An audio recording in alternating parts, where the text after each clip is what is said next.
ഏതാണ് ഏറ്റവും മികവാർന്ന പുരുഷൻ? മികവാർന്ന പുരുഷൻ എന്ന് പറയുന്നത് സ്വന്തം ഭാര്യയെ ഏറ്റവും നന്നായി സ്നേഹിക്കുന്നവനാണ് ഏറ്റവും മികവുള്ള പുരുഷൻ. അതാണ് പുരുഷൻ. ഒരു മകളുടെ അനുവാദമില്ലാതെ വിവാഹം അരുത് എന്നാണ് പറഞ്ഞത്. സ്ത്രീധനം വാങ്ങിക്കരുത്, പകരം മഹറാണ് കൊടുക്കേണ്ടത്. സ്ത്രീധനം വാങ്ങിക്കരുത്. എത്ര നൂറ്റാണ്ടുകൾക്ക് ശേഷമാണ് സ്ത്രീധന നിരോധന നിയമങ്ങളെല്ലാം ലോകത്ത് പല രാജ്യങ്ങളിലും ഉണ്ടായത്? സ്ത്രീയാണ് എന്താണ് മഹർ കൊടുക്കണം. എന്നെ അത്ഭുതപ്പെടുത്തിയത് ഏറ്റവും വലിയ സുവർണകാലം പ്രവാചകന് ശേഷമുള്ളത് എന്ന് വിശേഷിപ്പിക്കപ്പെടുന്നത് ഖലീഫ ഉമറിന്റെ കാലമാണ്.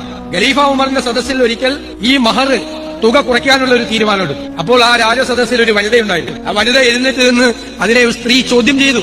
മഹർ കുറയ്ക്കാൻ ഭരണാധികാരത്തിക്ക് അധികാരമില്ല, അത് പ്രവാചകൻ നിശ്ചയിച്ചിട്ടുള്ളതാണ് മഹർ. പലരും ആ സ്ത്രീയെ വിമർശിച്ചു. അപ്പോൾ അതിന് മറുപടി പറഞ്ഞത് ഖലീഫ ഉമറാണ്. ഖലീഫ ഉമർ നീതിമാനായ ഭരണാധികാരിയായിരുന്നു അല്ലേ? ലോകം ഇതുവരെ കണ്ടിട്ടുള്ള ഏറ്റവും നീതിമാനായ ഭരണാധികാരികളുടെ മുൻപിലുണ്ടായിരുന്ന ആളാണ് ഖലീഫ ഉമർ പറഞ്ഞു. അവര് പറഞ്ഞതാണ് ശരി, നിങ്ങൾ പറയുന്നതല്ല. നമുക്ക് ഭരണകൂടത്തിന് മഹർ കുറയ്ക്കാനുള്ള അവകാശമില്ല. അദ്ദേഹം ഭരണാധികാരികളോട് പറഞ്ഞു. പ്രവാചകൻ പറഞ്ഞു, എന്താ ഭരണാധികാരികളോട് പറഞ്ഞത്? നിങ്ങൾ കൂടിയാലോചനകൾക്ക്, ചർച്ചകൾക്ക് ശേഷം വേണം തീരുമാനമെടുക്കാൻ. ഒറ്റയ്ക്ക് തീരുമാനങ്ങൾ എടുക്കരുത്. ഇന്ന് ഏകാധിപതികളായ ഭരണാധികാരികൾ ലോകത്തെമ്പാടും ഒറ്റയ്ക്ക് തീരുമാനങ്ങൾ എടുത്ത് ഭരിക്കുമ്പോൾ പ്രവാചകൻ പറഞ്ഞു, ഭരണാധികാരികൾ ഒറ്റയ്ക്ക് തീരുമാനമെടുക്കരുത്. കൂടിയാലോചനകൾക്ക് ശേഷം, നിരന്തരമായ ചർച്ചകൾക്ക് ശേഷമേ തീരുമാനങ്ങൾ എടുക്കാൻ പാടുള്ളൂ. ഉഹദ് യുദ്ധത്തിൽ ഒരു ചെറുപ്പക്കാരൻ പ്രവാചകനെടുത്തൊരു തീരുമാനത്തെ ചോദ്യം ചെയ്തു. അത് ശരിയല്ല എന്ന് പറഞ്ഞു. അപ്പൊ പ്രവാചകൻ അത് അംഗീകരിച്ചു. അയാൾ പറഞ്ഞതാണ് ശരി.